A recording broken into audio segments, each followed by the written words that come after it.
Hi there, I'm Craig Taylor, social media and technology correspondent for Nuclear TV.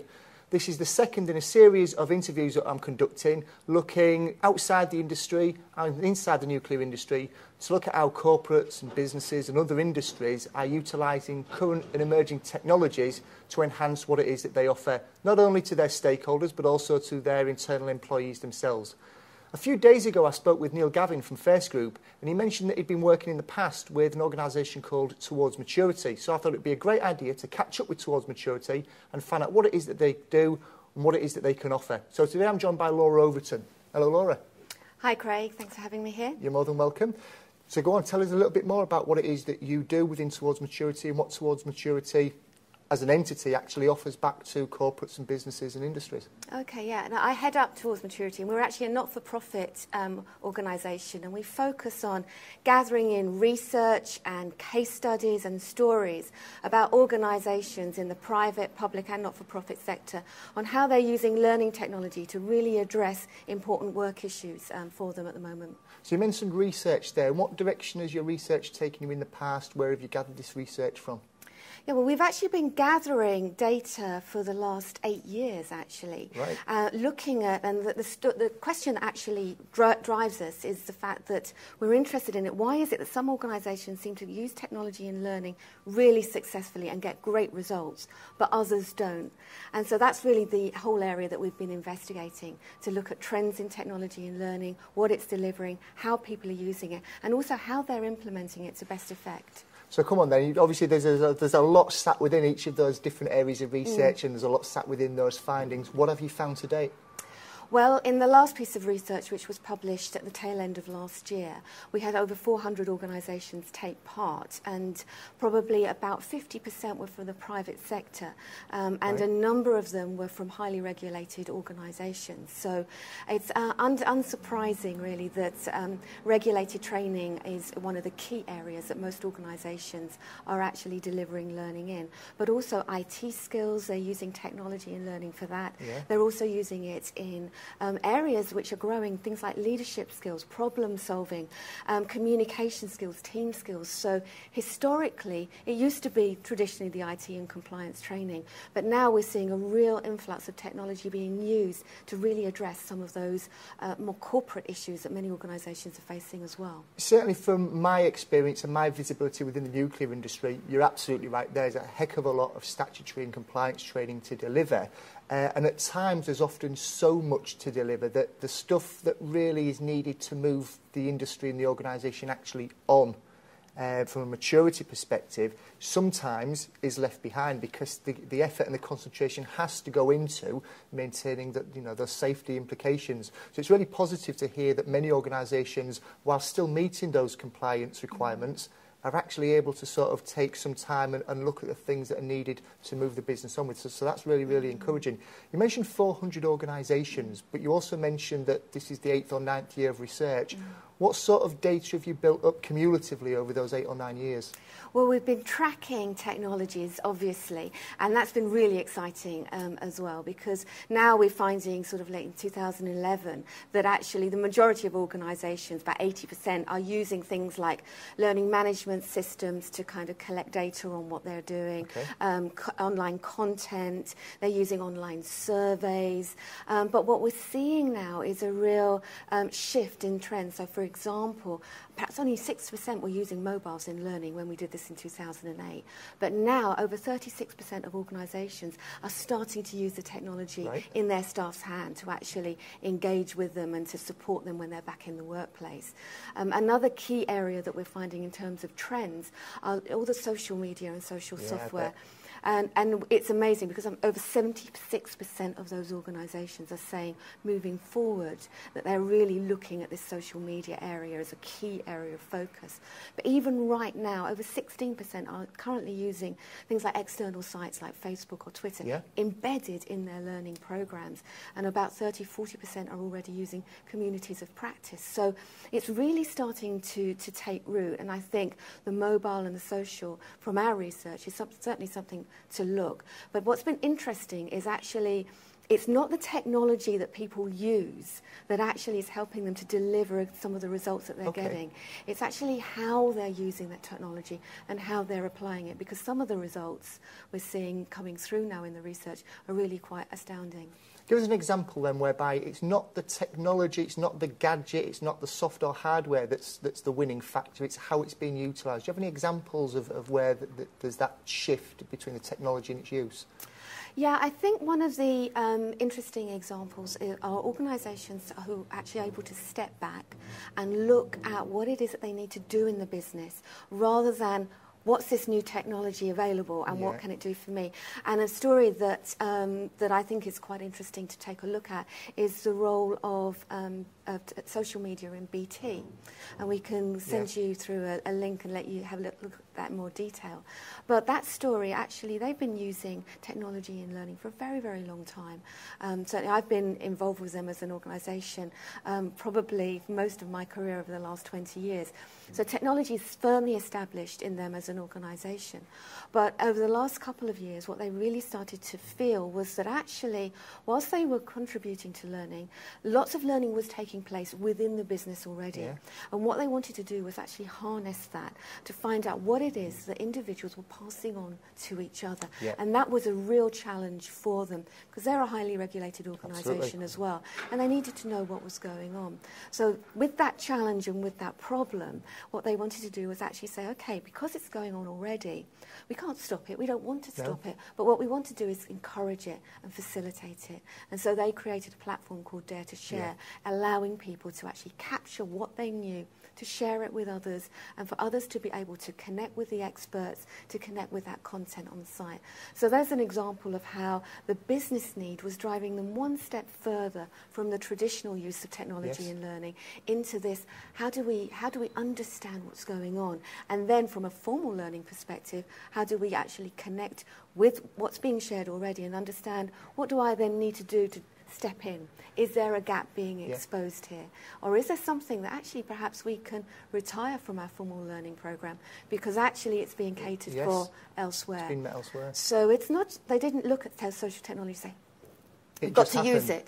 It actually was a response to the business need within the organisation. So that's an example for you. I've seen that video footage of Peter Butler, who's then at BT, talking about that. And what I think is really, really critical, I mean, the whole 3.5 minutes is great footage, but there's a few seconds worth where he says the real learning is not about the video content that were people putting on there. It was the conversations that were happening around the content where the real learning was taking place. And I guess that if there is no platform, no formal platform in place to allow those conversations to take place and be visible to others, the conversations are still happening, as you've said, but they're happening and then they're just drifting off and they're almost going to waste for the benefit of other people. Absolutely, absolutely. You mentioned that you've been doing research for 8 or 9 years now, and I've only, in the last 18 months, 2 years, become extremely interested in learning technologies. And even I can see my relative naivety of the industry, how much has happened in 2 years. Yeah. So I guess you're able to see how much has happened over the last 8 or 9 years. What's the single biggest shift or change between the year 1 research and the research that you've published last year? I think the technologies themselves are obviously shifting, and this community aspect and the conversation. I think that's probably one of the biggest shifts that we've actually seen, is how learning and development people are now starting to think, how can we facilitate conversation and community through technology, rather than just being a route to push out good ideas or good content or good practice. And that's really making a difference in the application of learning back into the business. It's starting to blur the formal classroom and what's actually going on right at the coalface of the organisation. And I think that that's something that's I've really noticed, the shift. But what I've also noticed is that many organisations are not there yet, and it's actually a characteristic probably of those who actually are delivering more results. And one of the things that we've been tracking over time is what benefits, what impact is technology actually having? Because none of us want to use technology just for the sake of it. It's not worth it. If it's just for you know, sort of like Kudos it's doing exactly, yeah. if the cool factor, then it can go badly wrong. And that is certainly something that we have noticed over the years. We've seen technologies come and then just go. But now the sorts of results that we're seeing with technology, traditionally right across the picture, on average at least 20% saving in cost, at least for organisations implementing technology in time. So right now they're on average saving around about 20% in cost. They're reaching over twice the number of people that they were able to before using technology in learning. But, you know, reach and cost, they're efficiency benefits, and they're very important in this day and age. But to be quite honest, unless you're delivering something that's either the same or better, then you can save more money by doing nothing at all.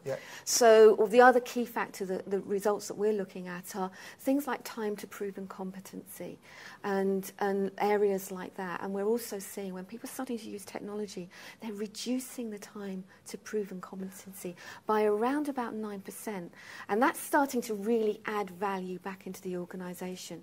So we're seeing some average results coming through, but we're also seeing the difference that a mature implementation of technologies are making to those results. So take time to competency. When we actually look at those that are most mature in their use of learning technologies, they are actually getting around about 20% reduction in time to competency. And they're saving couple that over with all the other savings, then you're starting to see some absolutely tangible benefits of better enabling these technologies. I certainly know some research I've looked at from Sky. And their pre-induction portal, they measured the speed of competency between somebody who went through a traditional, your induction doesn't start until you are physically in the building, against those people who could start their induction whilst they were, you know, in the weeks and months starting up to their career employment, and they had a very significant, you know, quicker to competency time as well. So that certainly marries up with you know, real-time examples that I've looked into. Induction's a really good example, actually, because when we look at the drivers is another area that have really been shifting. Why are people investing in technology at the moment? And a few years ago, it was mainly cost effectiveness and getting flexibility and access. Now, over 70% of our organisations that we surveyed last year, over 400 of them, are saying things like, we've got to improve the induction process. We've got to improve the way we're rolling out new services, change within the organisation, IT systems, new products. You know, it's a lot of business drivers are putting people into the technology arena to be able to do the things which are critical to business, but to be able to do them faster, do them more efficiently, and do them more cost effectively as well. I know that many organisations are looking at their next workforce, the future generation of workforce that are coming in. I certainly know that within the nuclear industry, with it being a relatively young industry compared to many others, that the baby boom generation are getting towards that stage where retirement is not far on the horizon. And as the nuclear industry was born, pretty much, you know, all organisations were born at the same time within it, that's, I'd feel, a real challenge that's come to the nuclear industry. So it's looking forward, and it's looking at its college students, its apprentices, its graduates, and they all fit within more or less a certain age demographic. And I certainly know that some of the best practice schools and organisations and universities I've looked at have got a very significant change in the way that their people are being educated within the compulsory and post-compulsory education sector than when I was at school. So any organisations also, you know, getting on the bandwagon about the fact that their workforce age is decreasing, and therefore perhaps the expectations of a younger workforce and the skills and tools that they're used to use for learning are also changing as well. That's one of the questions that we actually ask and say, you know, are you bringing in technology to address your younger workforce? And around about 40 to 50% do say that this is actually quite an important area for us. So they are looking at the younger people. But there are some industries, you know, exactly you're saying like nuclear, but also things like telecoms or the print industry, where the baby boomers have got the heart of the core of that business. And what we're also seeing is just some examples here and there where some of these technologies are being used to engage one generation with another, to pass the technology and to pass the knowledge over from one generation to another. And actually, the younger people are coming in who are very familiar with blogging and tweeting and all of that kind of thing. And they are actually then helping the older generation in the workforce to share their knowledge in that medium. So they're using the strengths of both and bringing them together, you know, to be able to connect people with the knowledge that's needed. It's an interesting perspective to take on it, because I've used the example of newer people coming into an industry, younger people coming into an industry, and by and large, the reason that happens is because the people at the other end of the employment scale are moving out of the industry. The nuclear industry itself isn't a particularly migratory workforce. It tends to be a relatively static workforce. Therefore, the reason people are leaving is they're reaching retirement and they've got 25, 30, 35, Absolutely. 40 years worth of experience. That, unless in some way, shape or form, a certain percentage of that information is collated and captured and retained for the younger generation coming in, it's gone and it's walked out the door. So it's encouraging to hear that organisations are not just only looking at what's coming in, but also what's going out in terms of knowledge retention as well. Yeah.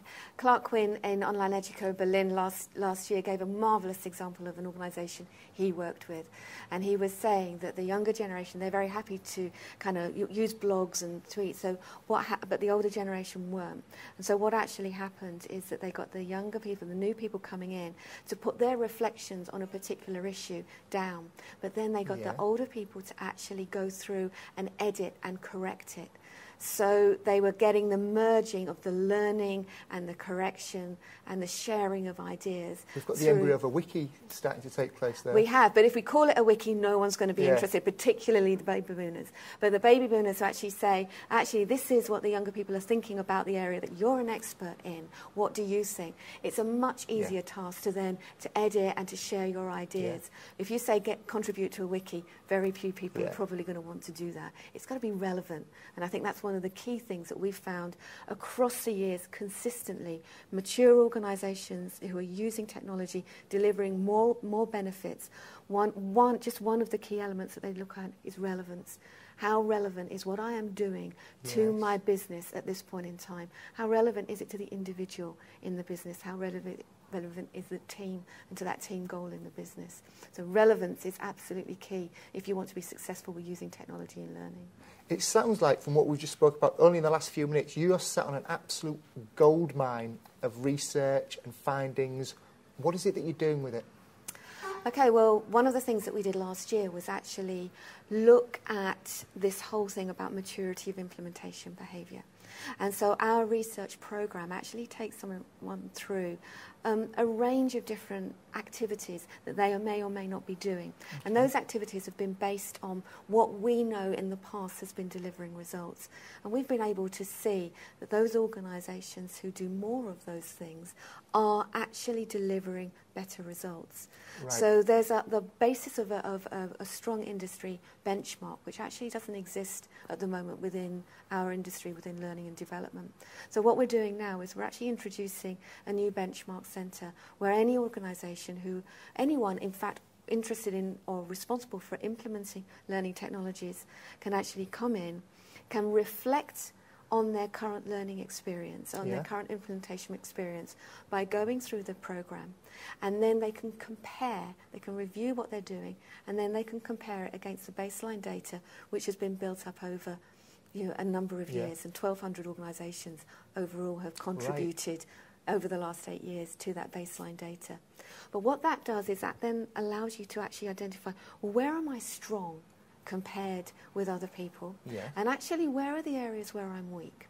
And if you know the areas in your implementation processes where you're weak, it may be relevance that we talked about before.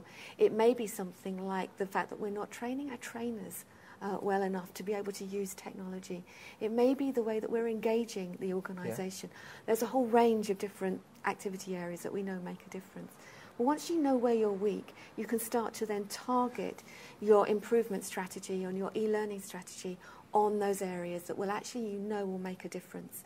And that's the whole kind of process of benchmarking: review, compare, then act. Make a difference and then come back, review, compare and act.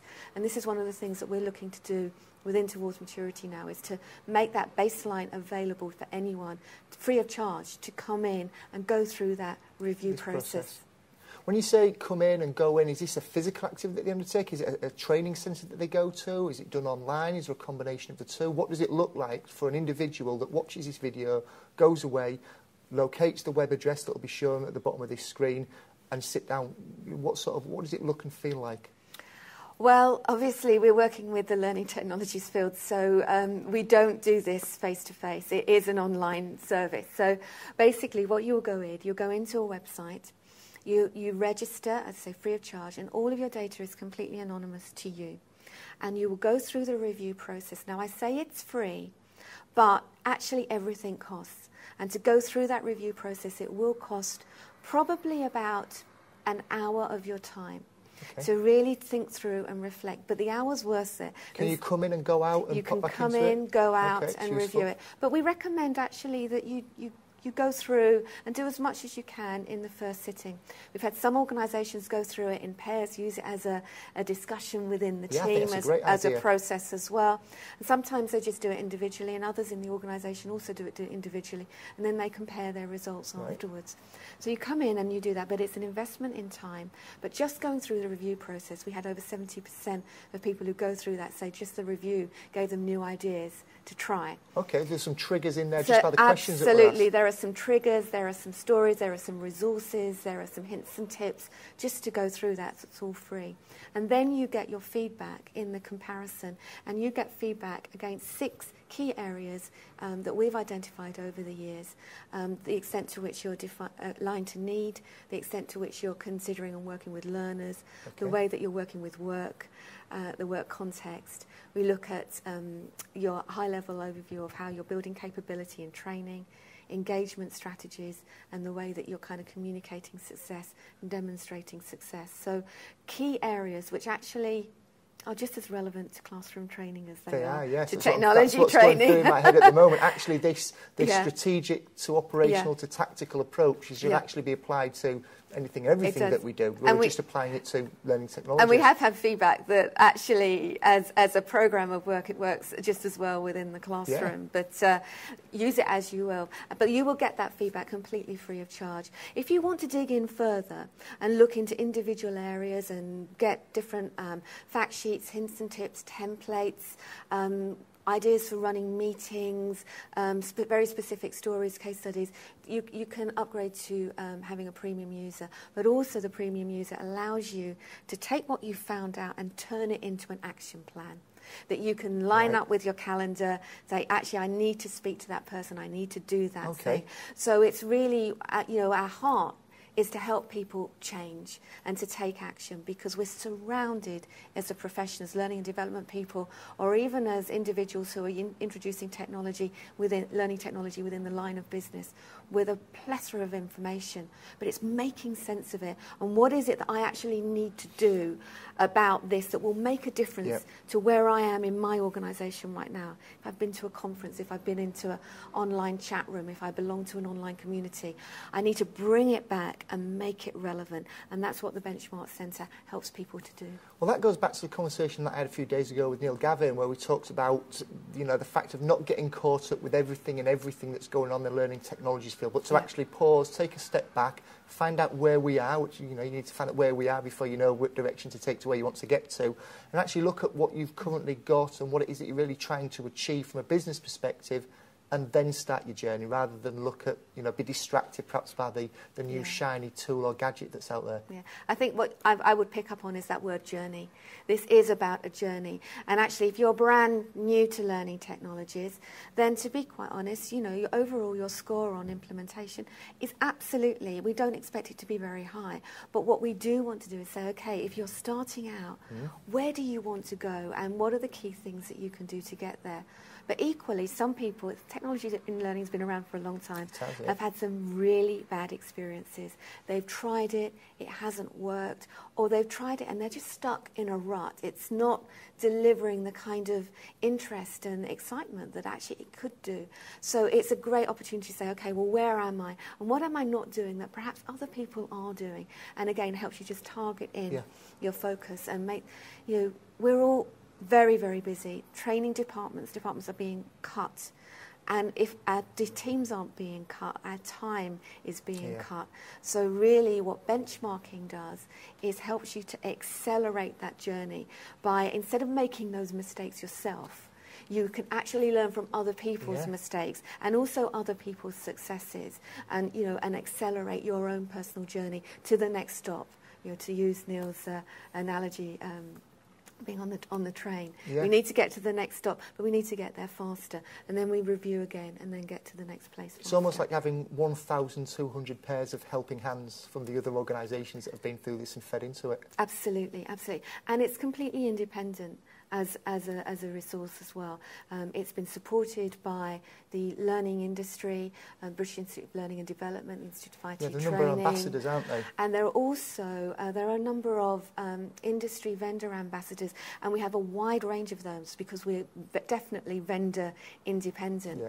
But the vendor ambassadors, what they do is they have put the money in to make sure that this industry independent data and research keeps on coming out free of charge to those who actually really want to have an independent view on how to make this work better for them. Yeah, it's almost the perhaps arriving at the vendor's doorstep is towards the end of a journey for many people, and actually what they're looking at supporting is getting people to the start of the journey, which is interacting with yourself and the platform that you provide.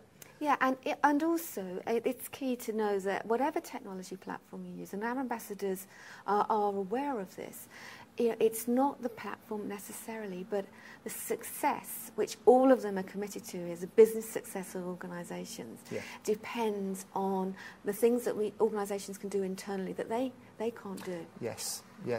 The buy-in, the engagement, the top-down support for this, the sideways support for this, all they can do is provide the platform, the tool, the consultancy. There's a lot needs to go on inside the organisation to get to that stage. Yeah. Somebody sat watching this video now, back at home, back in their office, they like the sound of what you're able to offer.